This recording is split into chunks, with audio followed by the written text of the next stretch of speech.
নৈতিক ও দ্বীনি শিক্ষার পাশাপাশি শিক্ষিত নারী গড়ে তুলতে ১৯৯৫ সালে প্রতিষ্ঠিত হয় বশিকপুর ইসলামিয়া মহিলা দাখিল মাদ্রাসা। আধুনিক কারিকুলাম ও দক্ষ শিক্ষকদের মাধ্যমে পাঠদান করায় অল্পদিনেই বশিকপুর ইউনিয়নের কাশীপুর, জুনেদপুর, উমেদপুর, বশিকপুর, খোদাওয়ান্দপুর গ্রাম ছাড়াও পার্শ্ববর্তী বেশ কয়েকটি এলাকায় নারী শিক্ষার একমাত্র আশ্রয়স্থল হিসেবে এই প্রতিষ্ঠানটি পরিচিতি লাভ করে।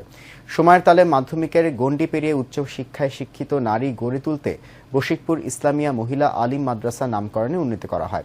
মাদ্রাসা কমিটির জবাবদিহিতা বোধ, শিক্ষকদের আন্তরিকতা, অভিভাবকদের সচেতনতা ও শ্রেণীকক্ষে শিক্ষার্থীদের মনোযোগের কারণেই শিক্ষার্থীরা পরীক্ষায় ভালো ফলাফল অর্জন সহ দক্ষ মানবশক্তিতে রূপান্তরিত হচ্ছে।